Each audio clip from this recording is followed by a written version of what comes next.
নমস্কার দর্শক বন্ধুরা, আমি প্রথমেই আপনাদের কাছে বিশেষভাবে ক্ষমা প্রার্থী এই দীর্ঘ 5 মাস কোনো ভিডিও না আনার জন্য।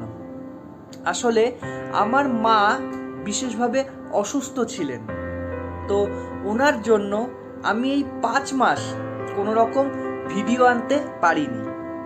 কিন্তু আবার আমি হাজির হয়ে গিয়েছি আপনাদের দরবারে আমার নতুন গল্পের ঝুলি নিয়ে। এবার নিয়মিতভাবে আমি আপনাদের সাথে আড্ডা মারতে, আপনাদের নতুন নতুন গল্প শোনাতে পারবো। দর্শক বন্ধুরা, আপনারা লক্ষ্য করবেন ম্যাক্সিমাম ক্ষেত্রেই বাবার যা প্রফেশন হয়, ছেলেরও কিন্তু মোটামুটি সেই প্রফেশনই হয়ে যায়। যেমন ধরুন, একজন ইঞ্জিনিয়ারের ছেলে ইঞ্জিনিয়ার হন, একজন ডক্টরের ছেলে ডক্টর হন, বা একজন ক্রিকেটারের ছেলে ক্রিকেটার হন।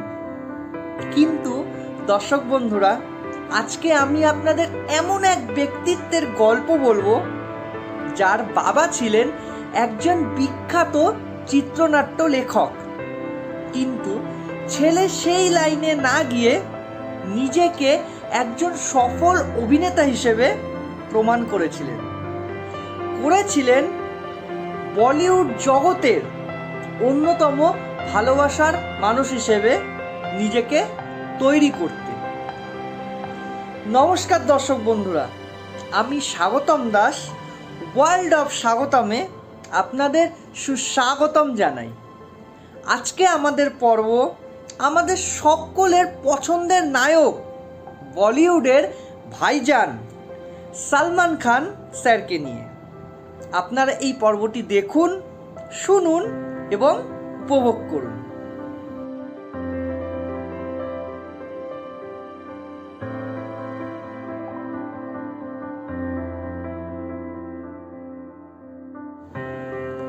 বলিউডের সুবিখ্যাত অভিনেতা সালমান খান মধ্যপ্রদেশের ইন্দোরে 1965 সালের 26শে ডিসেম্বর জন্মগ্রহণ করেছিলেন।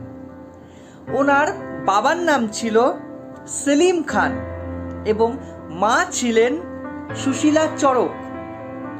সালমান খান কিন্তু সালমান খানের আসল নাম নয়। সালমান খানের পুরো নাম হলো আব্দুল রশিদ সেলিম সালমান খান। সালমান খানরা 3 ভাই ও 2 বোন।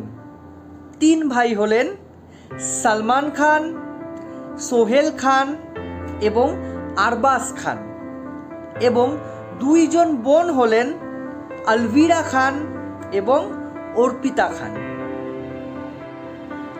সালমান খান তার প্রাথমিক পড়াশোনা শুরু করেছিলেন গোয়ালিয়রের সিন্ধিয়া স্কুল থেকে। প্রাথমিক শিক্ষা সমাপ্ত করে তিনি মুম্বাইয়ের সেন্ট স্ট্যানিস্লাস হাই স্কুলে ভর্তি হয়েছিলেন এবং তার পরবর্তীকালে স্নাতক ডিগ্রি লাভ করার জন্য মুম্বাইয়ের সেন্ট জেভিয়ার্স কলেজে তিনি ভর্তি হয়েছিলেন। কিন্তু অভিনেতা হওয়ার তীব্র আকাঙ্ক্ষা এবং পড়াশোনার প্রতি গভীর অমনোযোগিতার জন্য তিনি স্নাতক ডিগ্রি লাভ করতে পারেননি। প্রথম জীবনে সালমান খান একজন ডিরেক্টর এবং স্ক্রিপ্ট রাইটার হিসেবে নিজেকে প্রতিষ্ঠিত করতে চেয়েছিলেন। সেই মতো তিনি কাজ খুঁজতে থাকলেন। অবশেষে 1988 খ্রিস্টাব্দে ফলক বলে একটি সিনেমায় তিনি অ্যাসিস্ট্যান্ট ডিরেক্টরের কাজ পেয়েছিলেন।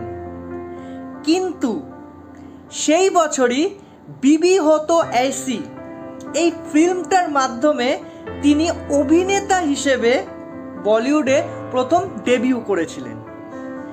সালমান খান নিজের বাবা সলিম খানের নাম ব্যবহার করে কখনোই কিন্তু কাজ খুঁজতে চেষ্টা করেননি। তিনি নেপোটিজমের সম্পূর্ণ বিরুদ্ধে ছিলেন।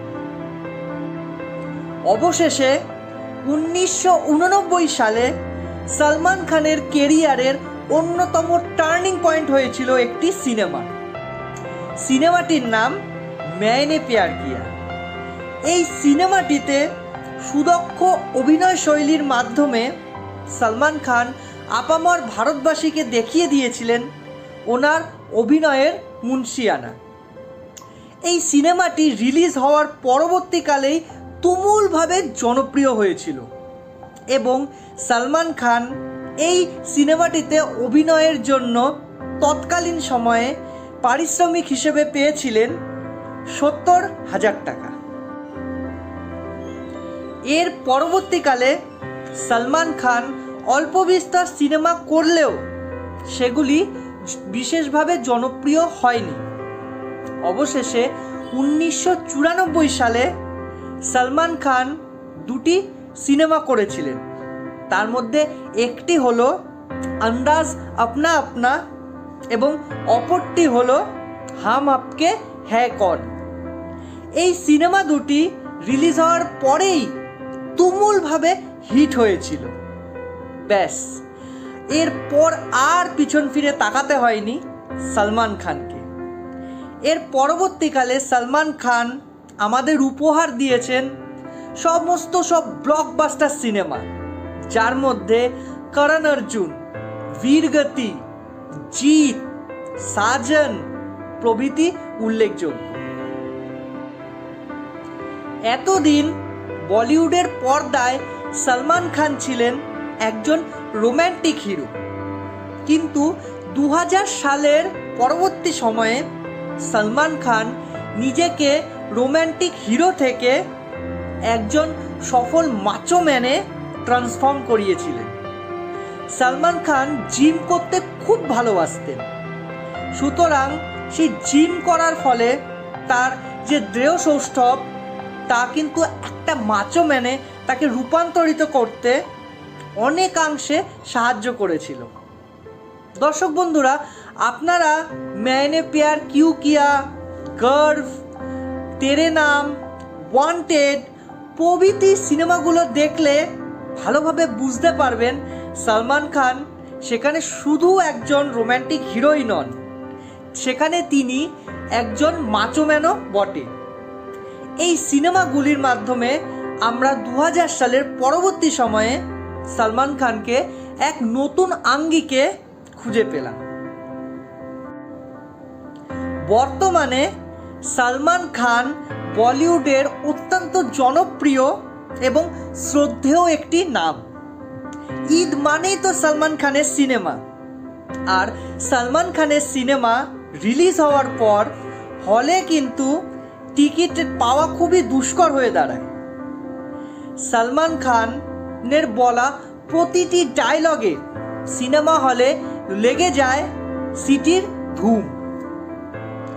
সলমান খান শুধুমাত্র নিজের আলোকেই আলোকিত হয়ে থাকেননি, তিনি অনেক সুযোগ্য শিল্পীকে তাদের যোগ্য সম্মান দিয়েছেন কাজের সুযোগ। বর্তমানে সেই সমস্ত শিল্পীদের মধ্যে অনেকেই আজকে সুপ্রতিষ্ঠিত। এনাদের মধ্যে সঞ্জয় লীলা বনসালি, হিমেশ রেশমিয়া, ক্যাটরিনা कैफ, জ্যাকলিন ফার্নান্ডিস, জরিন খান প্রমুখের নাম কিন্তু উল্লেখযোগ্য। সলমান খান শুধুমাত্র একজন সফল অভিনেতাই নন, তিনি একজন আপাদমস্তক মানবদরদী ব্যক্তিত্বও বটে। সলমান খান বিং হিউম্যান নামে একটি এনজিও চালান।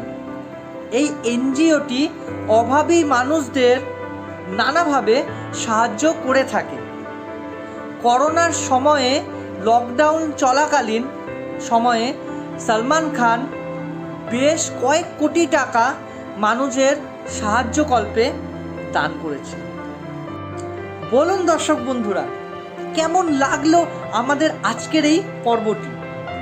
আমাদের এই পর্বটি যদি আপনাদের ভালো লেগে থাকে তাহলে লাইক, শেয়ার এবং আমাদের এই চ্যানেলটিকে সাবস্ক্রাইব কিন্তু অবশ্যই করে দেবেন, এবং সাবস্ক্রিপশন বাটনের পাশে যে বেল আইকনটি আছে সেটি কিন্তু ক্লিক করতে একদমই ভুলবেন না, যাতে আমাদের আপকামিং সকল পর্বের নোটিফিকেশন সবার আগে আপনাদের কাছে পৌঁছে যায়। আজ তবে এইটুকুই থাক। খুব শীঘ্রই আবার নতুন কোনো ব্যক্তিত্বের জীবনের গল্প নিয়ে আমি স্বাগতম দাস ফিরে আসব আপনাদের দরবারে। ভালো থাকবেন। নমস্কার।